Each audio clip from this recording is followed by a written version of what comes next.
DNA replication begins at a specific point in the DNA molecule called the origin of replication site. Initially, the enzyme helicase unwinds and separates a portion of the DNA molecule, after which single-strand binding proteins react with and stabilize the separated single-stranded sections of the DNA molecule. The enzyme complex DNA polymerase engages the separated portion of the molecule and initiates the process of replication.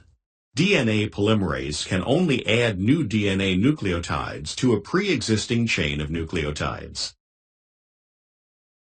Therefore, replication begins as an enzyme called primase assembles an RNA primer at the origin of replication site.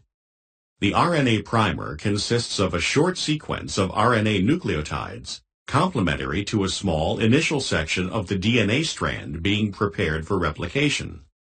DNA polymerase is then able to add DNA nucleotides to the RNA primer and thus begin the process of constructing a new complementary strand of DNA.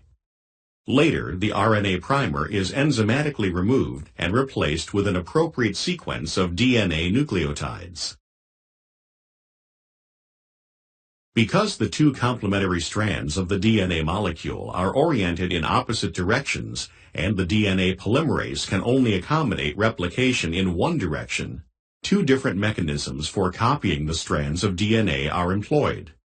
One strand is replicated continuously toward the unwinding, separating portion of the original DNA molecule, while the other strand is replicated discontinuously in the opposite direction with the formation of a series of short DNA segments called Okazaki fragments.